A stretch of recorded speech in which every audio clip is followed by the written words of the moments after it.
folks? It's Phil the MMA Dude back with the Split Decision Podcast, episode number 71, here with my always brilliant co-host, the Fight Geek. Fight Geek, how you doing today, man? Doing great as usual, man. Lots going on in the world of MMA and Fight Island, UFC 251. Glad to be back discussing it with you. Yeah, man. Crazy stuff to get into today, folks. So much has happened in the last week. I feel like it's been 7 months just with UFC alone. I'm not even counting this 2020 nightmare. And Fight Island has changed, and we'll get into that. Here's what's on tap really quick for today. First, we've got the opening question for Fight Geek. After that, we're moving on to our UFC 251 preview and picks. And then after that, my favorite section, listener questions and more. So Fight Geek, as we both know, UFC 251 had some twists and turns. Very unfortunately, Gilbert Burns tested positive for COVID and was removed from the card. And then it appeared like, to many surprise, including my own, Jorge Masvidal took the fight on 6 days' notice. It's now Usman versus Masvidal. And I've got a simple question for you. Is the sport in a better spot with Masvidal versus Usman for the title, or with Burns versus Usman? The sport itself, is it better off long term with one fight or the other? I don't really think that there's those kinds of long-term ramifications here. I think in the immediate future, Masvidal's obviously the better fight for, the viewing public and kind of the casual fans, and to get as many eyes as possible. It could affect the next few years, though, no? Okay, sorry, I meant next few years. That's long-term to me. 3 years. Well, I think if Masvidal were to win, he's obviously going to stick around for at least another year or two. I'm sure that, if he does win, it'll be a good, 6-month wait before we see him again. So I could easily see either of these guys being around in 2 years. I'm sure that Usman would he warrant an immediate rematch in that if he were to lose? I guess maybe it depends on how he loses, but there's all kinds of fights there for either man as champion. So I don't think that right now really matters long term. I think they're just trying to fill the spot, and obviously Masvidal was technically the deserving fighter who negotiated himself out. So I think everything's just kind of aligning as it should have. Okay, so on that note, Gilbert Burns has argued, as have many of the public and journalists, for what that's worth, whatever that is worth. But Gilbert himself has argued that if Masvidal wins the belt, it's likely going to turn into a circus. He's likely going to defend against. He's already expressed interest in an immediate rematch with Nate Diaz. He said that would be his first choice for a title defense. Later on, probably McGregor. And it's hard to I understand that Burns could be biased here, right, towards himself, but it's hard to disagree with him from where I'm standing. What do you think of that? What Gilbert Burns is saying? Well, that's kind of exactly what I was saying, but the sport, may take a hit if there's actually, I don't see how the sport does take a hit if you have a Nate Diaz versus, Masvidal title fight. That's a massive the legitimacy of, having the best fight the best. What about, Right, well, Jose Aldo, although a great fighter, is fighting for a belt. So, again, you're grasping here at, in certain situations. Well, no one's defending. I am certainly not defending Aldo versus Jan as a title fight. That's ridiculous. I don't think the lifeblood of the sport is going to be determined this weekend in this fight, or the lifeblood of that division. Yeah, that's okay. all I'm saying. Very fair. So now let me ask you on a lighter note, what is the more fun card? Is it more fun now? I think a lot of people could argue it's a little bit more fun. And 100%. Anything that Jorge Masvidal is in at this point is must-see TV. Clearly a top 5 draw. He has like a free pass to ESPN now. The guy does more ESPN interviews than anyone other than Ariel. So, he's a big draw. He's must-see TV. He's in his prime. He's on a red-hot streak. Usman's a scary guy. Although, Burns may be the tougher matchup for Usman, obviously this is much more star power on the other side for him to potentially build his star power. So, this has to be much more fun, just considering, Gamebred's one of the most fun fighters in the game, I would say. Oh, yeah, absolutely. And I can't wait to dive into our 251 preview and picks. What a fun card. We'll do that in just a second. Last bit of news I wanted to ask you about, Fight Geek. So I don't know if you saw this. This just came out a little over an hour ago. Dana White commenting on the BMF belt and confirming, of course it was a real belt, but most noteworthy saying that it would not be on the line for this fight. He said, Usman's been calling me, and he really wants this on the line. And I said, no, it's not on the line. So I found this fascinating that he is now recognizing the BMF belt as a defendable belt that will not be on the line. I think this is so irrelevant with everything else going on. How's it irrelevant? It might be silly. People might not like the idea, like myself, because for example. I don't like the idea of it. Defended this weekend. I mean, it's literally not relevant to this fight at all, considering Dana, if it is a real belt, has said that.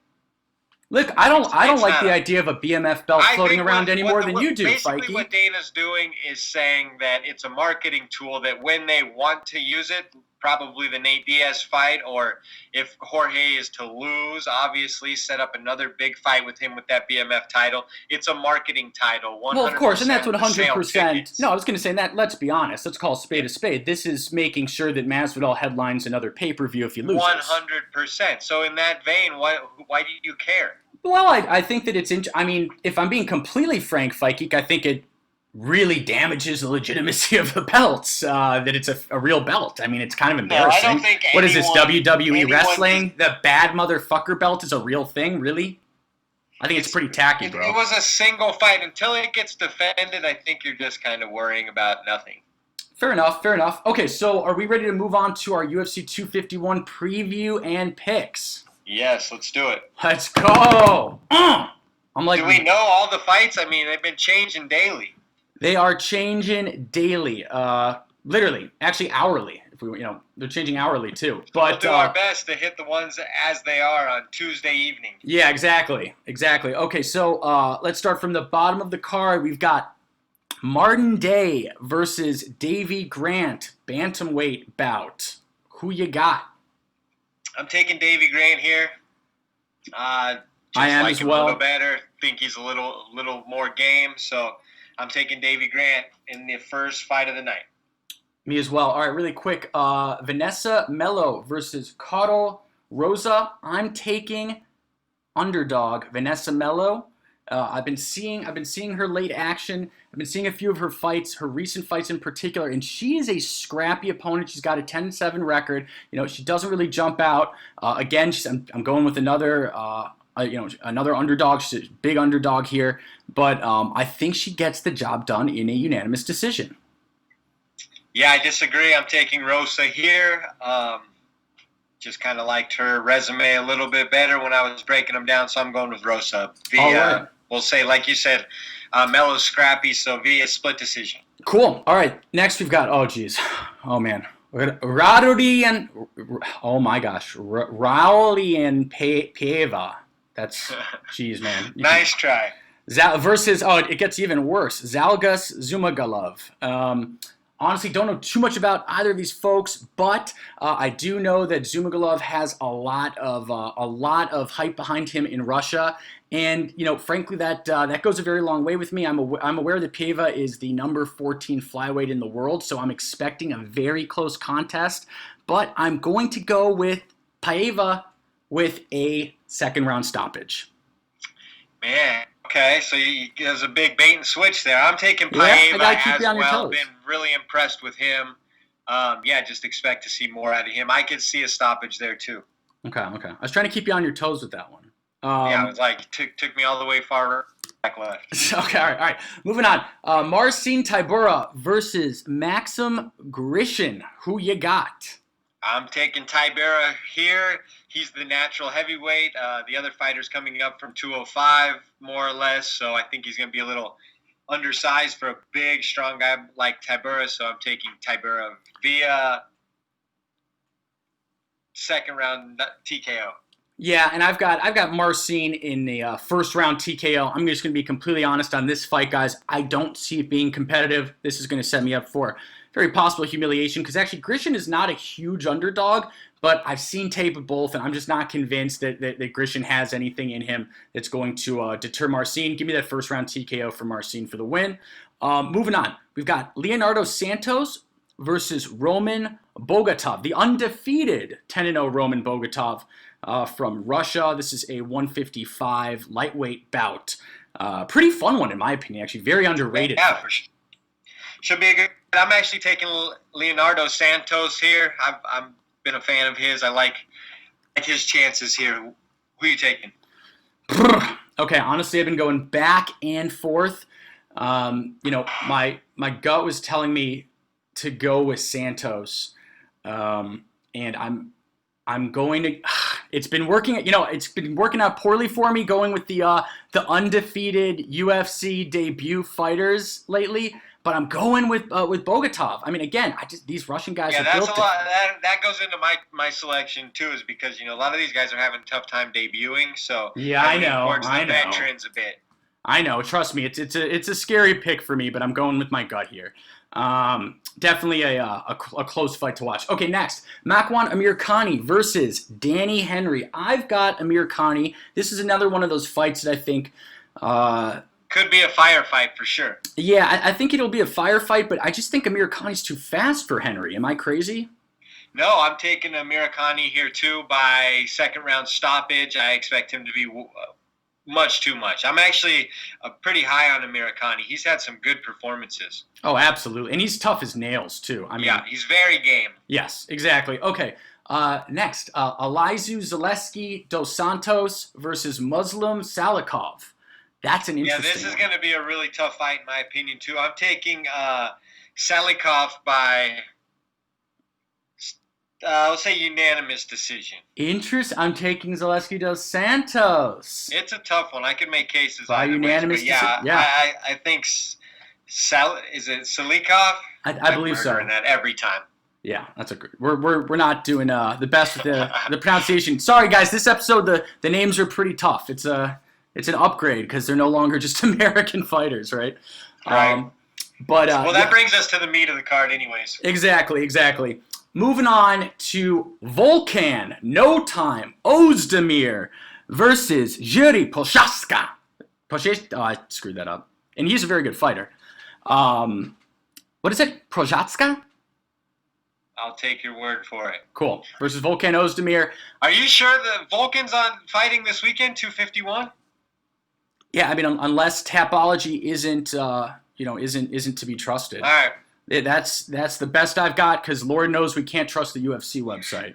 Well, in that case, I'm taking Volkan Ozdemir there. I think that obviously the more UFC tested fighter, the more high level fighters. So I think Volkan's underrated to a certain extent, and he's gotten a lot more well rounded as he's gone along. I'm taking him via. I'm going to say unanimous decision. Yeah, I think that Volkan's just one of those fighters who's had a tough break with a lot of his losses. When you really think about it, I mean, he was doing great against Anthony Smith, and he gassed, and he got out. No, I mean, he got outclassed, but it was a great fight right until he lost. Then he has to fight. I mean, before that, he has to fight DC. Okay, I mean, no one can beat DC at light heavyweight except for John Jones on a bunch of steroids.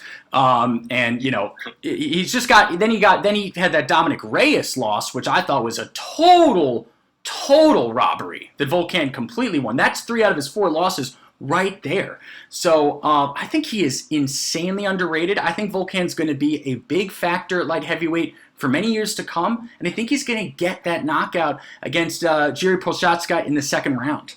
Okay. All right, moving on. The always popular and interesting Paige Vanzant versus Amanda Ribas. Who you got, Fight Geek? I think this fight's a little closer than most people are giving it credit for. Obviously Paige is she's been away for a while, but she is a pretty tough customer. She's not a bad fighter. But with that said, I can't go against Amanda Ribas here. She's just looked too good in all facets of her game thus far. She looks like one of the elite prospects in that division. So I'm actually going to take Ribas by unanimous decision.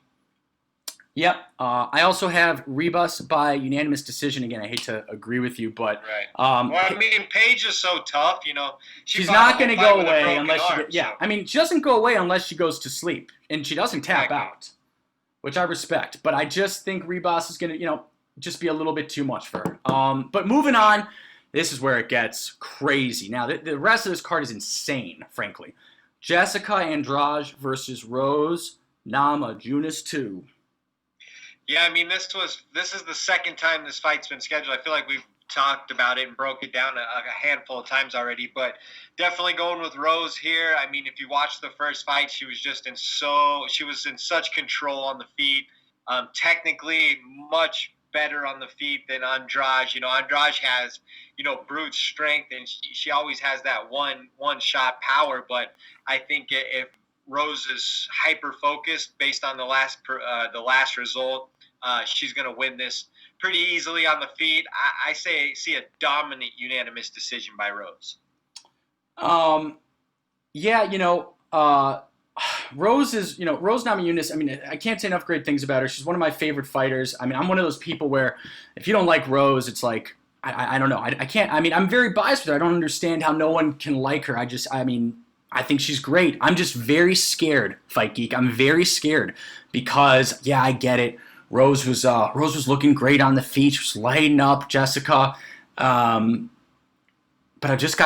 I've got a horrible feeling that Jessica Andrade is gonna pull something again because it wasn't just one shot KO power. She didn't have one shot that put Rose away. But it was fluky. It was a situational thing that obviously Rose is not gonna make that same type of mistake twice. So it was very situational that it happened like that. Other than a few seconds there, Rose was dominating every second. She looked better than great. She was doing everything right, and Jessica had no answers in the first round. Let me put it this way. I'm not sure. Well, yeah, I'm not sure. Except for this is the second time on the show where I've wanted to be completely wrong no matter what. The first time was when I picked Stipe over DC when we were covering UFC 226. But I really want Rose to win this. But I don't pick with my heart.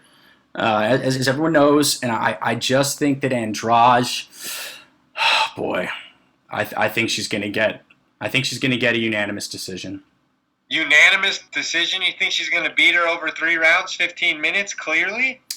You said this a few weeks ago, and that's exactly what happened in the fight, and I didn't call you out, by the way. I've been meaning to say that. So, yes, I think it's very possible. If you don't call it out the week after, it didn't happen. Fine. Fair, honestly. Okay, so yeah, we disagree here. Definitely see Rose winning and setting up a title shot. I hope so much you're right, and maybe part of me not choosing her is because I like her so much, and I'm trying to go against my bias. I hope you're right, bro.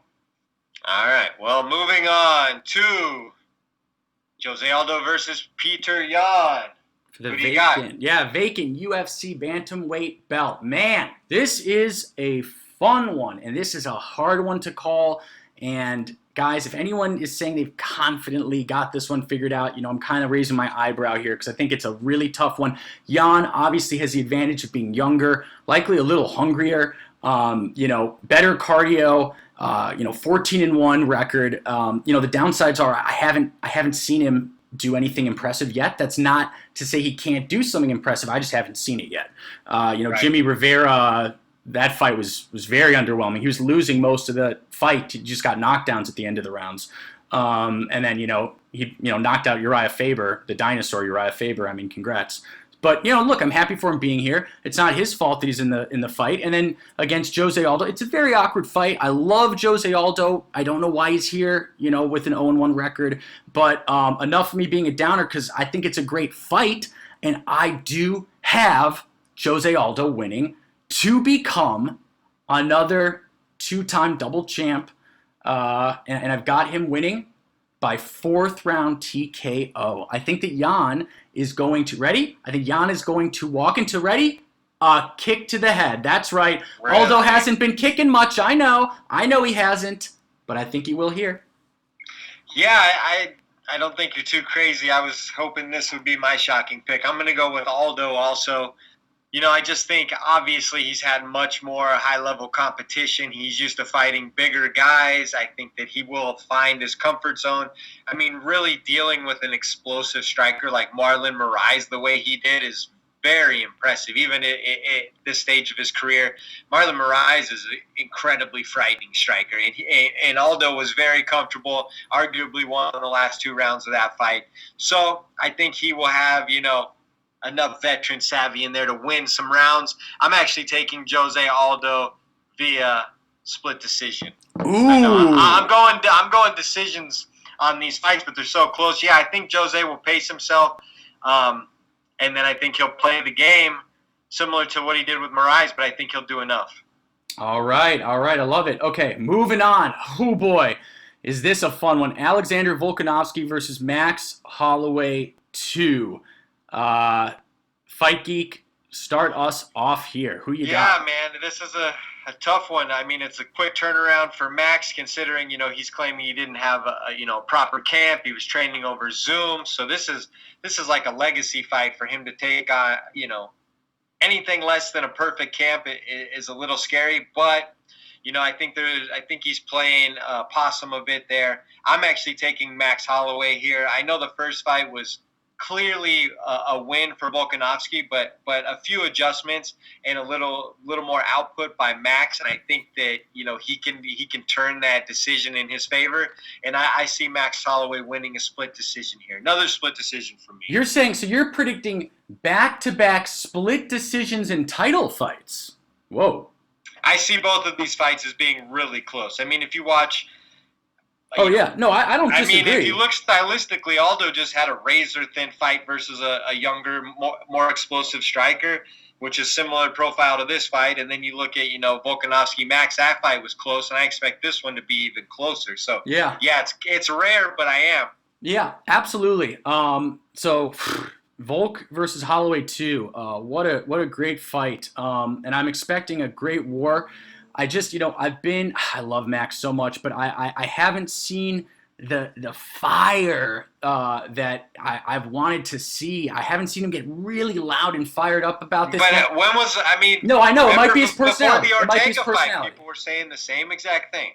Might be his personality. We'll find out on Saturday. I just don't think that this Zoom coaching... something seems slightly off with Max. I just got to say it. And again, I'll be here next week, guys. I'm not going anywhere. So if I'm proven wrong, don't worry. I'll take it, whatever. But I think that Volkanovski's going to win another unanimous decision. All right, fair enough. Well, it's good to disagree, so one of us can be right and wrong. Exactly. All right, okay. The main event. The main event as of now, Jorge Masvidal versus Kamaru Usman. Who you taking here? All right, so I've got a little bit of a controversial pick here. Well, you can tell me. So a lot of people, this is a great fight. This is a really fun fight. Obviously, Jorge Masvidal's biggest star in the sport since McGregor's rise.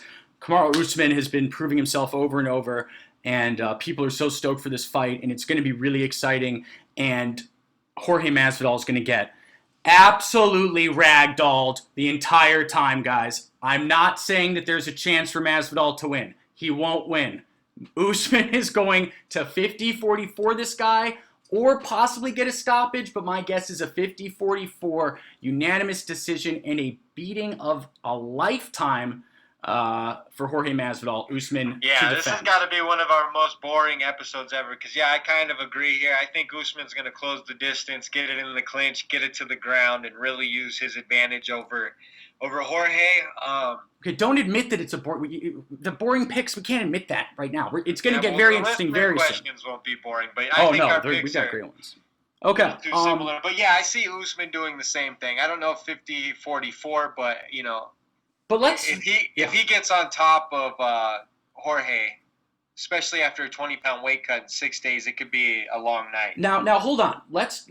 I agree with you, but let's talk about this for a second, because a lot of our listeners, I can guarantee you, are going to be strongly shaking their heads, strongly disagreeing with us. I've done a poll. It's way close. It's 55-45. No, I mean, and I'm not saying that Masvidal has no chance, but I mean, on paper, it certainly looks like a very tough matchup for him stylistically.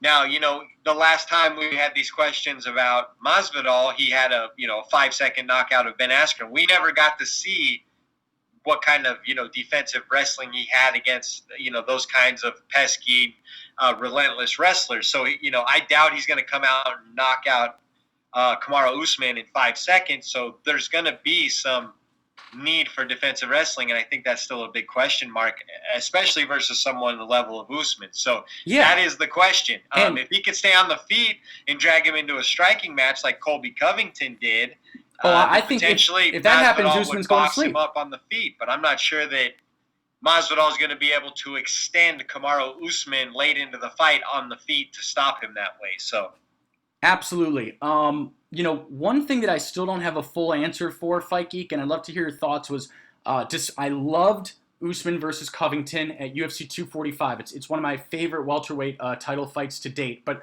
I never fully understood why Usman didn't try even once to shoot. Maybe he was trying to, I don't know if both of them were trying to prove a point, but I thought it was curious. And I will say this, there are still many paths to victory for Masvidal. For example, you just mentioned one. If Usman for some reason makes this some kind of ego contest where he wants to stand in the pocket and trade, he's going to go to sleep. I firmly believe that. I just don't think he's that stupid.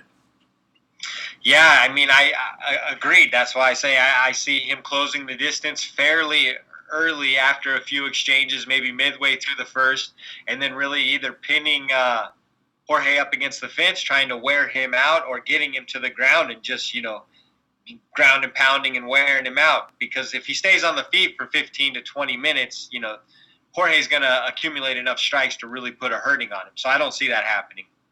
But like you said, stranger things have happened. We thought that Usman versus Covington would be a grappling competition. It turned into a kickboxing match. Exactly. And the one last thing I want to leave us with before we move on from this card and this fight is, can you imagine if somehow Masvidal, I'm not even going to entertain a flying knee, because let's be honest, that's not happening, but if he manages to get a first or even second round or even third round stoppage of Kamaru Usman, how big do you think of a star does he become? Will he reach, McGregor 2016 numbers? I mean, what do you mean in terms of a star? Is in terms of a pay-per-view draw? In terms of a pay-per-view draw, absolutely. Personality, pay-per-view draw.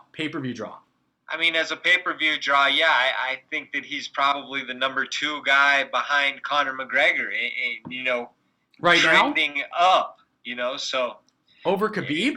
Well, maybe. I mean, yeah. I mean, I would say in America, people are more excited to watch Jorge Masvidal than Khabib today, right? Yeah, I think that's fair. But I think the casual fan, because of the highlights attached to Jorge and kind of his, his Scarface persona and all that good stuff, I think that people really gravitate to that persona. It's easy to see a tough guy like that. So I think that, Jorge is easily one of the top draws, and if he wins the belt, that just kind of co-signs his skill level with his persona, which not a lot of guys have had the persona and the elite skill level. So he'd be in rare air for sure.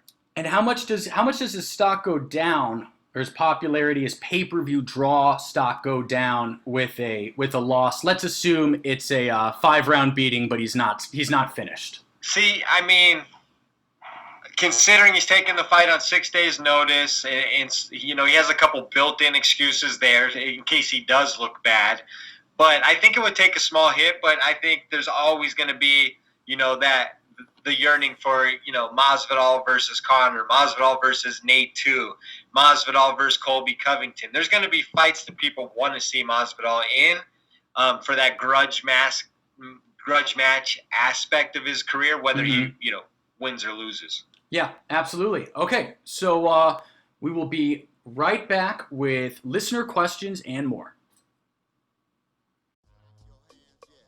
Hey guys, it's Phil the MMA Dude letting you know that this episode of the Split Decision Podcast is brought to you by TotalAggressionClothing.com. Visit www.TotalAggressionClothing.com and use the promo code 46210 to receive a special Split Podcast discount on all Total Aggression hats, shirts, hoodies, and more. Again, that's www.TotalAggressionClothing.com with promo code 46210. Hey guys, it's Phil the MMA Dude back with the Split Decision Podcast, episode number 71, and it is now time for my favorite section, Listener Questions!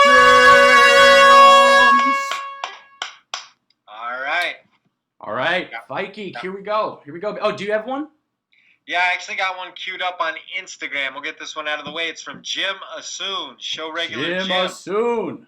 He says, how big of a deal is it that Masvidal won't have Coach Brown in his corner for UFC 251?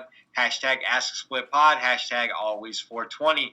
I think this is, it's very important. It's basically his head coach, correct? Mikey Brown. It's definitely his head coach. I've mentioned Mikey Brown numerous times along with Trevor Whitman on this show as the two coaches I think that are the best in the game today. So certainly will affect the fight. Masvidal's game, obviously, but, it's going to be unusual you could almost say his game circumstances bred. to say the least. Sorry. Say again? No, that was like my worst dad joke ever. Let's just move on. I said you could say his game bred. You said his game. Exactly.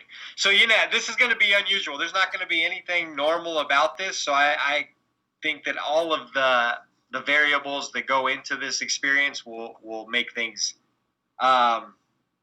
different than normal. So yeah, kind of in the same thing many times. Yeah, and honestly, Fight Geek, it's hard to disagree with you there. It's going to affect Jorge. My first answer to this, and for those that don't know, Mike Brown, tested positive for COVID. So he was prevented from traveling to Abu Dhabi. And I know that since then, actually, at least one other member of Masvidal's crew has tested positive for COVID. This is developing information, so I don't know the exact details yet, but I know at least one other member of his group did test positive. So my first answer to that is I just want to make sure that Jorge stays healthy and get into the cage. It's hard not to imagine that it'll affect it somewhat, but if I'm being honest, Fight Geek, Jorge, if there's one guy who has a lot of experience that he can draw on when his coach is taken away last minute, it's probably Jorge Masvidal, right? But what is Mikey Brown's strength? He's a wrestler. What is Jorge going to need the most advice potentially in? His wrestling. So it could be a big variable. I guess so. Do you really? You clearly are from a school of thought that you believe that mid-fight coaching makes a tremendous difference. I don't think it always does, but I think it can, and I think at the highest level, especially when you're dealing with a guy whose specialty is wrestling and your coach's specialty was wrestling as well, I think, But if Jorge wasn't prepping for wrestling by now, it's way too late. Well, that's true, for sure.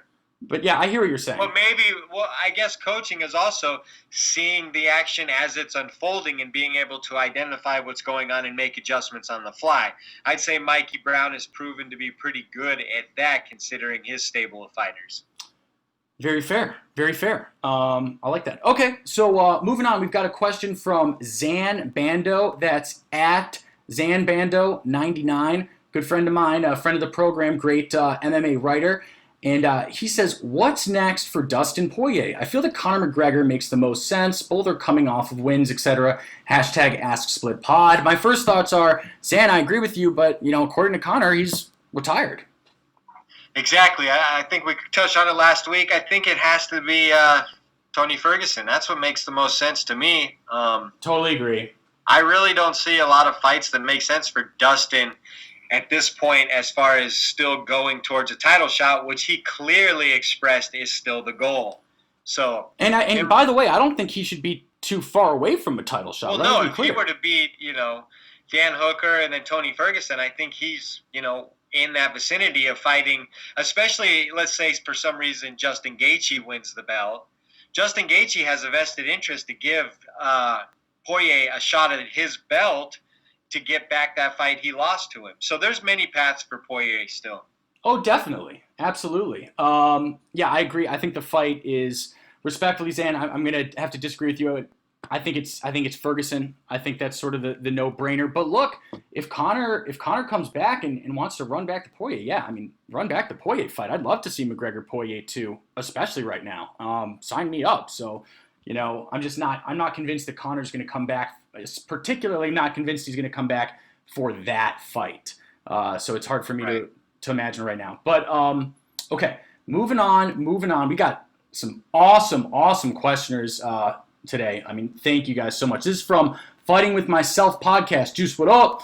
He says, how do we feel about Paige Vanzant advocating for higher pay? Seen tons of people saying she's overpaid and should shut up, but doesn't high tide raise all ships? Love to hear your thoughts. Hashtag AskSplitPod. I mean, yeah, we can talk about this for a long time. Yeah, for sure. I don't know. I just think it's strange coming from Paige Vanzant just because of kind of the way she's decided to market herself. But, I mean... She's fought 3 times in 4 years. Right, for She's sure. She's fought 3 times in 4 years. She's been treated like a super... I mean, she's got everything she's wanted. But as a private contractor, isn't it your goal to get what you can? Of course, and by the way, and I want to be super clear. So, I mean, what is overpaid in the UFC? I don't even think you can be overpaid because... Wait, I want to be clear. I believe the fighters are grossly underpaid. To be clear. Well, they are grossly underpaid. But they have to unionize. They've got to. It's just simple, guys. Either you unionize or you don't, and then it won't. It's not going to work without a union. It's just not. Yeah.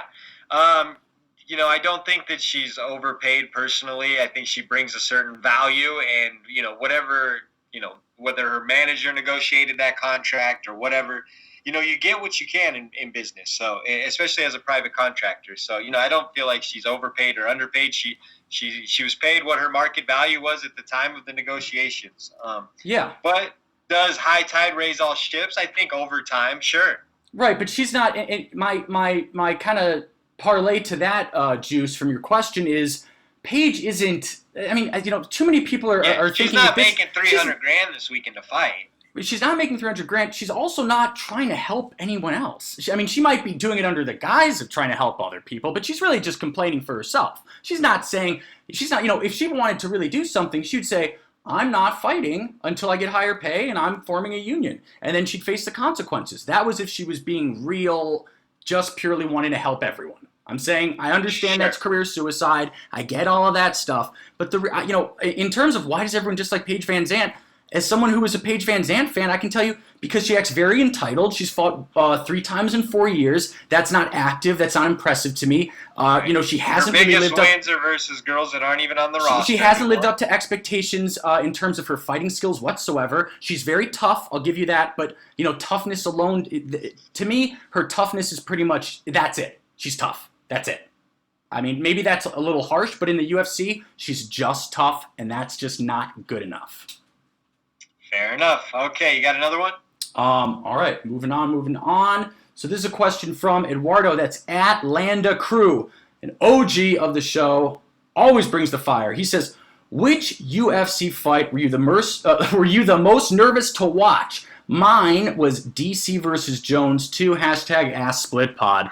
Oh boy, can I start this one off? Yeah, I mean, there's been a lot of them. I have strange fights that make me nervous. I don't know. Well, so, I obviously have to agree with Eduardo, first of all, because as everyone knows, I'm a DC stan, but I was also, DC versus Jones 2 was the first UFC event I saw in person. I was the only one wearing a DC shirt in the whole stadium, and that night hurt. Won't lie. That hurt. May have even shed a half tear in front of my ex-girlfriend. Yeah, I mean, Bisping versus Silva. I think I watched it at like 6 in the morning. Just invested in both fighters so much. It was so dramatic. Bisping Rockhold too for me because I really wanted Bisping to win, but I had no confidence in him. If I'm being none. Another one that I was really nervous for as a big Justin Gaethje fan, Gaethje versus Barbosa. I was terrified of, especially because. Gaethje still had, not really shaken the label of kind of a full-on firefighter at that point. So, yeah, I was terrified of that Barbosa-Gaethje fight. That was crazy the way that played out. Yeah, Absolutely, all great ones, all great ones. All right, should we move on? Yep. Okay, this one comes from another show regular, Vic the Dick. That's at Victorious1612. Vic, what? Oh, he says this is a really good question, really tough though. If Aldo wins a belt again, how will you guys rank him on your pound for pound fighters of all time? And if Cejudo comes back, is he more likely to go back to bantamweight or featherweight? So two-part question there. I'll take the first one is the part B question. Cejudo, I think he's most likely to go to featherweight if he comes back. I mean, that's what he said, right? That he's only going to take a featherweight title but Dana fight? put the kibosh on that pretty swiftly. I think bantamweight for sure. Okay. Well, I mean, you do think Cejudo's going to come back as a bantamweight soon? I've been quoted multiple times. I think he'll surface around the same time TJ Dillashaw does. Nope, you hear that, guys? Fike's been quoted multiple times, so better keep that on track. Okay, sorry about that. I left that in mind. Wasn't my No, for sure. That's what I just think that once TJ comes back, I think obviously that division's just going to be, it's just going to gain steam, and then whoever the title holder is will eventually have enough questions, with Henry kind of looming over the division. He certainly isn't retired, in my opinion. So I think he'll come back around that same time, and it should be a real fun time in the bantamweight division. Yep, it is. First question. If Aldo wins a belt, again, how will you guys rank him on the pound-for-pound fighters of all time? This is really tough. You go first. I'm curious. I would rank him, obviously, in the top 10, and he would... Agreed. He would be somewhere around 6, 7, 8 with, DC, somewhere around there. Yeah. I think we've got to be, yeah. Oh, man. Aldo fans aren't going to like my answer. Okay, so he's obviously he would be top 10. But he's already top 10, guys. You know that. 100%. He's already top 10. He's fringe top 10. I think the second belt really would elevate him pound for pound wise. The problem is the circumstances of the belt are so problematic. They're so problematic, right? I wouldn't feel right treating it as a true double champ doesn't feel right. It's just not right. Well, the fact that he gets the opportunity is a little shady, but to go in there and beat a fighter like Jan in his prime, Jan shouldn't even be in there either. It should be Sterling Aldo, if anything. The whole thing is a ridiculous title fight. I'm just keeping it real here. The whole thing's ridiculous. Am I wrong? I mean, obviously it's not a perfect lineage to earn your belt, but I think earning the belt is earning the belt. So, yeah, I think it would be really impressive at this point and definitely lock him in the top 10. Oh, yeah. To me, though, he's already in top 10. So all the fans can relax about that. He's already in the top 10. I just think, to be honest, I think it would improve him a spot or two. I just don't think it would move him much. I think it would move him from 9 to 7, maybe I can see 8 to like 6, From 10 to 7. 10 to 8 or 10 to 7. I don't see him getting in the top 5 or 6. I just don't think he has enough time or opponents left to do that. Right. No, I totally agree. But again, Aldo, no matter what, win or lose this, he's one of the greatest fighters of all time. No doubt. So, of course. Okay, so moving on to the next question. This is from Jacob Powers at Jacob Powers 2. Jacob, what up? He says, #AskSplitPod. How do you guys see Rose Andrade 2 going? So obviously we made our picks for this, but curious Fight Geek, if you could just quickly expand a little bit more on your thoughts on how you see Rose winning that unanimous decision. I know you called me out for the Andrade unanimous decision. I just see her being a bulldog, taking a lot of punishment and damage coming in, but I question if Rose has the power to stop Andrade. I know what you did to JJ. We don't need to talk about that. I'm aware. But I just think Andrade's going to wrestle her down, just be a bulldog about it, make it a really ugly fight. Okay. Well, yeah. I don't think that's going to happen. I think Rose is going to win with footwork. I think she's going to win with her jab. She's going to win with angles. Andrade is a bull, and she's going to come forward, and she really was having a hard time locating her in the first fight in the first round, and Rose is not a big power puncher, but she is an accumulation striker. So I just see her wearing Andrade down with her jab and her combinations, using her footwork to avoid and circle out, and then just winning the rounds. pretty clearly. So I don't know how much more of a breakdown I can give you. All right, I think we've gotten your breakdown. We've gotten mine. We disagree, so should be an interesting one. Yeah, but you're going to be wrong. I've heard that a lot of times. Okay. It was accurate a lot of times. Yeah, and it was inaccurate more of the times. Don't be smart ass. Don't sass me. All right. Moving on.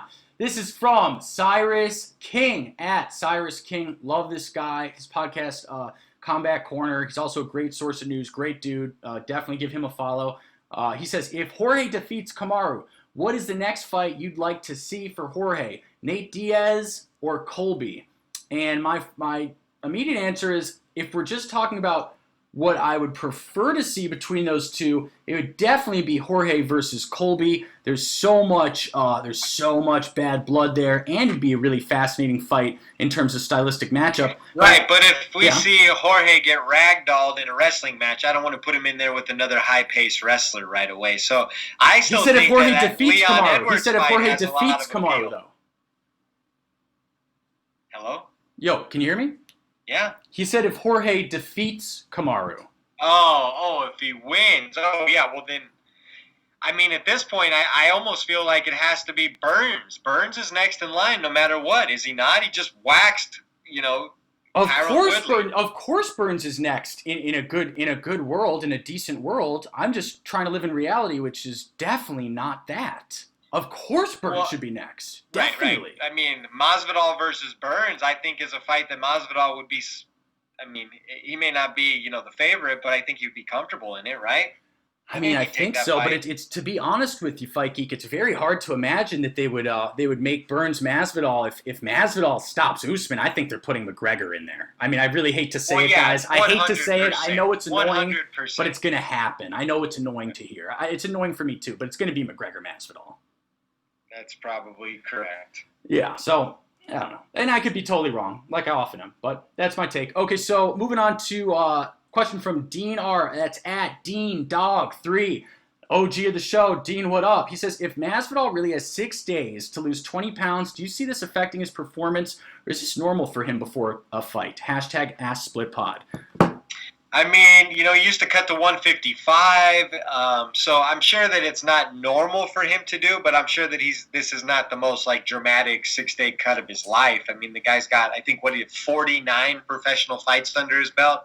I'm not worried about weight cutting with Jorge. He seems to be pretty locked in and professional as far as that's concerned.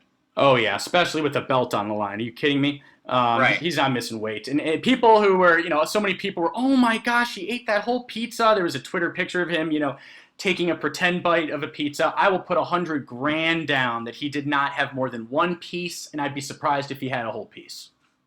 So yeah, I'd be surprised if he ate any of it, to be honest. Yeah, no, exactly. So, that's my opinion. Also, this maybe is a problem with the sport, but I just have to be honest. 20 pounds in 6 days in UFC terms, that's nothing. That's real talk, that's nothing. It's that's a little over 3 pounds a day. It's really not that bad. I'll never forget, because this story always comes to my mind on weight cutting questions.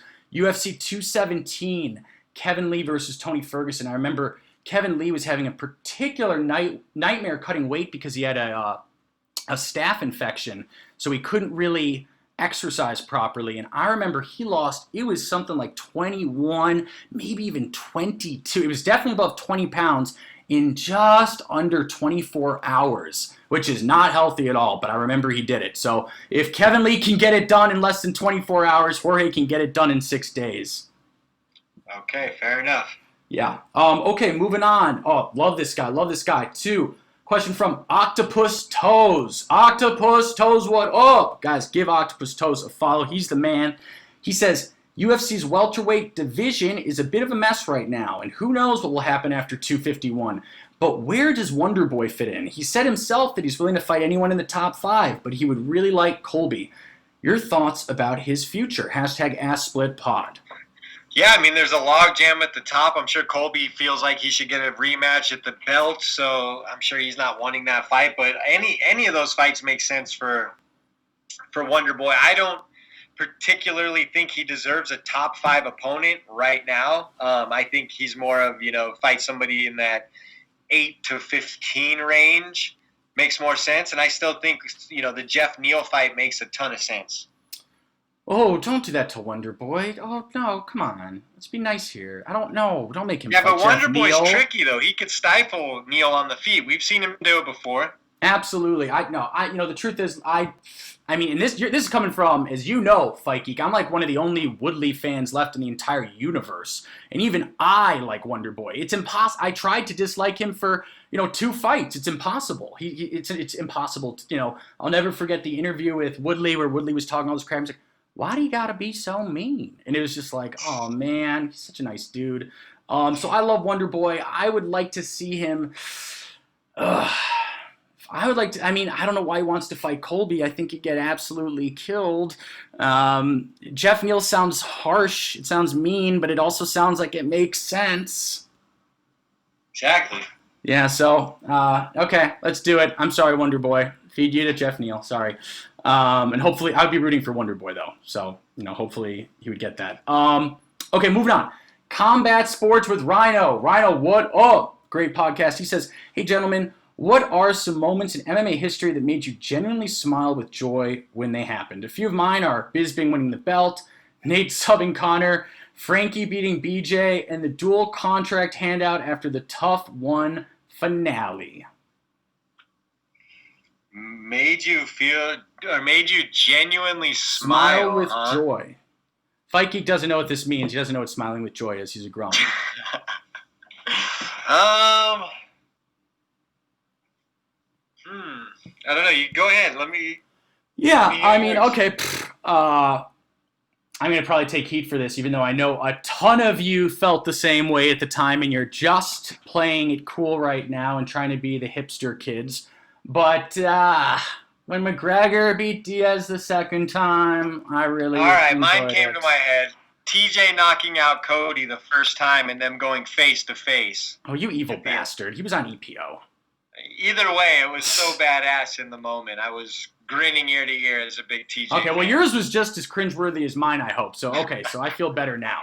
His was a TJ win. All right, fine. I can take the McGregor win. Anderson Silva subbing Chael Sonnen after losing to him for 22 minutes was pretty amazing. That was incredible. And then I kept trying to explain to my girlfriend at the time what had happened, and she just could not grasp what was going on, and I'm just going on and on and on about it. It was mind-boggling that night.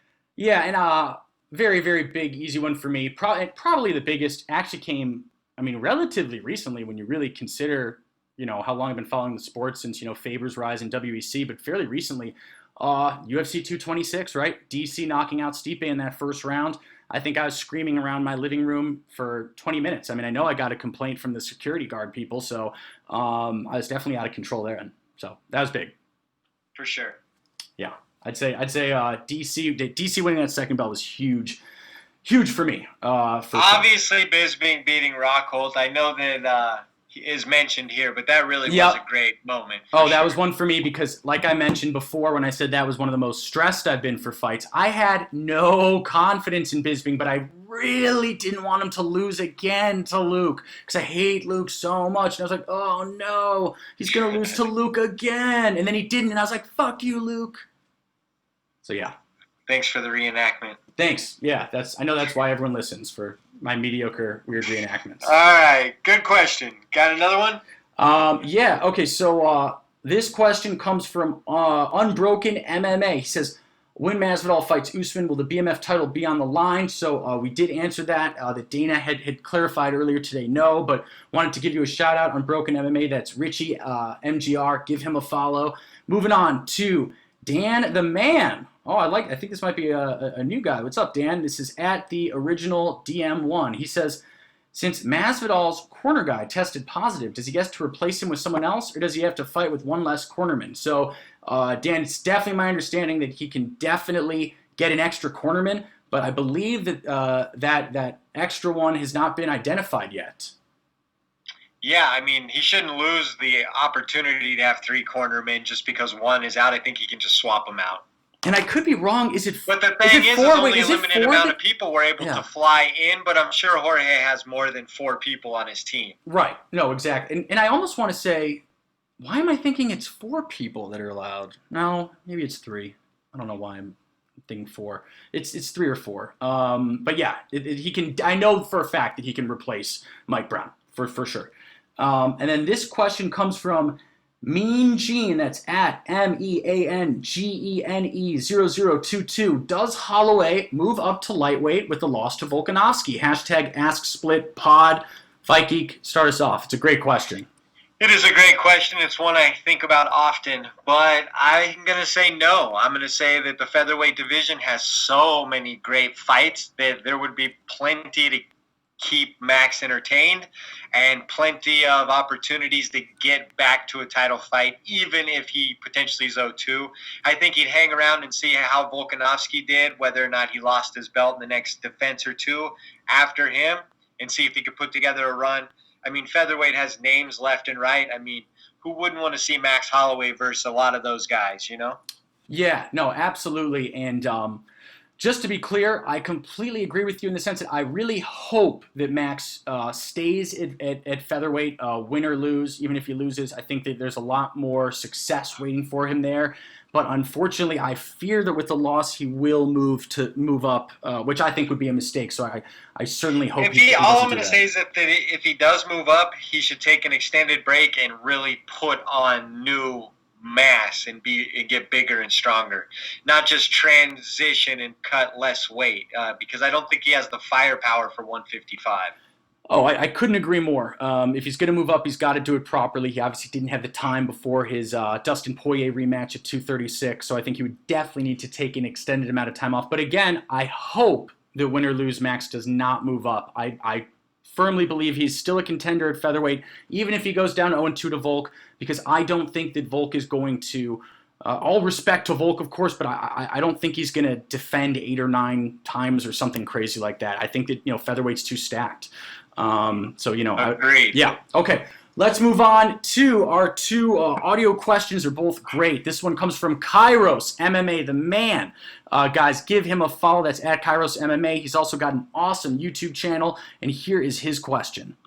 What's up, fellas? I don't know if you know this, but UFC 4 just released the 2 people to be on the cover. I know Fight Geek's about 52 and Phil, you're about 98, so I don't know if you guys care about video games or not. But Israel Adesanya and Jorge Masvidal are on the cover. Do you think this is the best possible duo they could have on the cover to sell as many units as possible and bring the sport back into the mainstream as far as video games are concerned? Or who do you think should have been on the cover to help bring, I guess, more eyes to the sport? And obviously, you could choose different fighters who wouldn't bring more eyes to the sport and who you think justly deserve to be on the cover more so. Thank you guys so much, and obviously that was a joke. You guys aren't old. Come on. Oh, Kairos. Right. Obviously... We are old, by the way. You're older, though, old. so haha. I'm in my prime, damn it. Okay, fine. All right. Yeah, sorry, continue. Obviously, if you want to appeal to the masses, throwing Conor on there is always going to be, a cheap money grab. But dude, do that when he's retired. When he has verbally said, "I'm retired." I think that's an extra wrinkle. That's true. But with that said, I definitely think that Adesanya and Masvidal are definitely deserving. I think the only other way they could have gone, and hear me out, is I think that I've mentioned that Masvidal is this new ESPN darling personality, so he definitely fits. I would say, and this might be controversial, I would have put Masvidal and Amanda Nunes on the cover. Oh,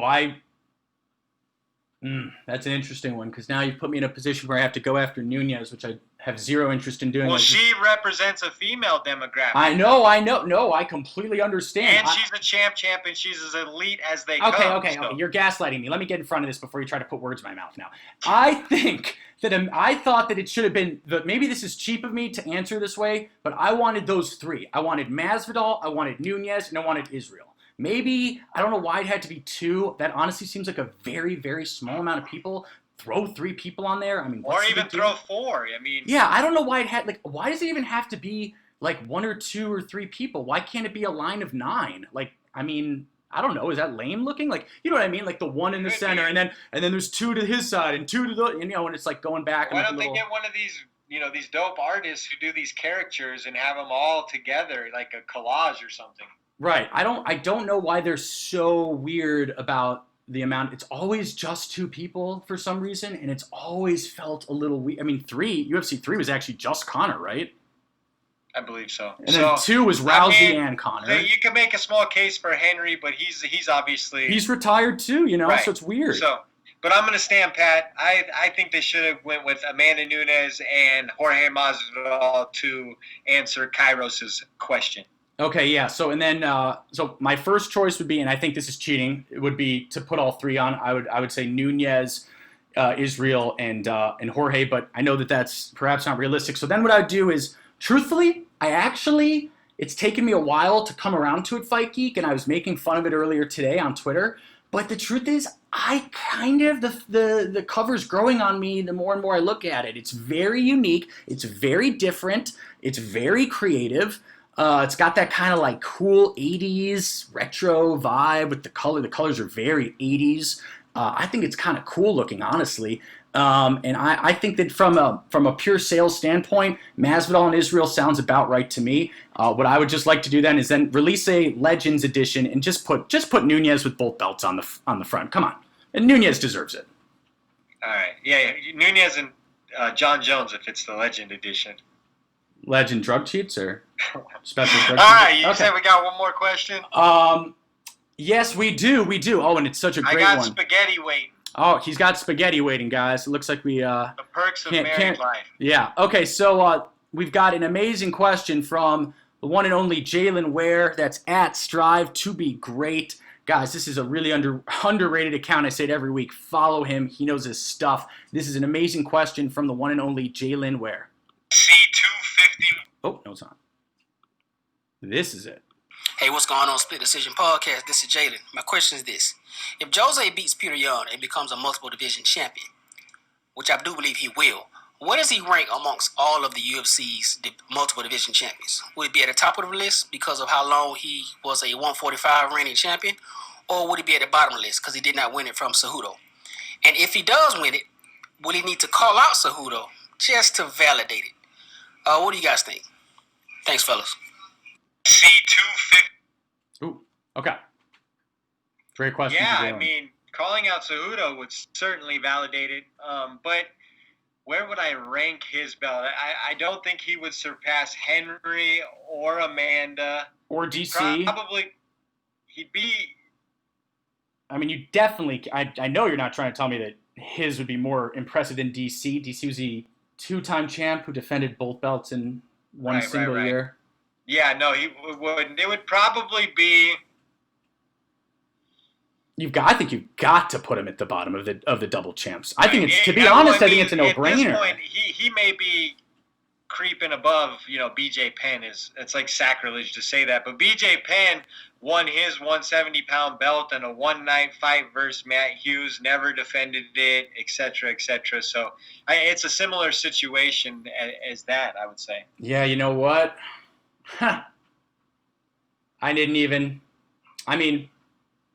Gosh, how far has BJ Penn fallen? It's so crazy.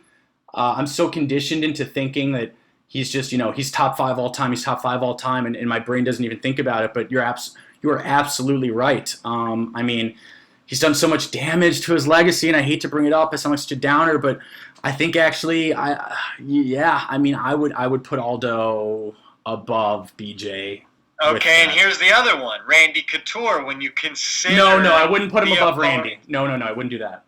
Okay, you would. So you're basically saying, Aldo's initial title reign was better than any of Randy's.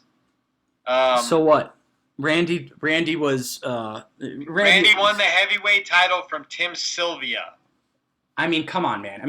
This is back in the day. Randy, are you going to tell me with a straight face that Randy Couture isn't one of the greatest fighters of all time? Well, we can say the same about Jose Aldo. We are comparing their double champ status to see who's the worst or the best, aren't we? I thought that was the whole point of the question. Yeah, of course it is. But to be a champ, it goes without saying that you're Randy obviously all-time great. Randy goes without saying. Was even more ridiculously consistent than Aldo. I know Aldo's consistent. Victory is my point. Tim Sylvia or Peter Yan?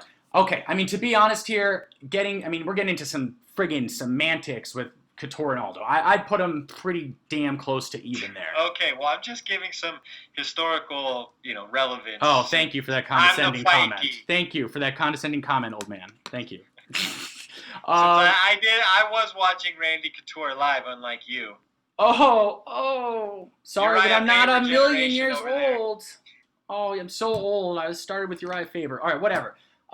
It's true. Okay, so is that it? We got everything? You tell me. All right, I think that's it. Fikey, take us away. All right, guys, as usual, you can find us on iTunes, Spotify, YouTube, Google Play, Stitcher, and more. I'm at the Fight Geek MMA. He's at Phil the MMA Dude. We're at Split_podcast. It's 4 words. The Split Decision Podcast. Thanks for tuning in. Talk to you next week. Peace. Peace.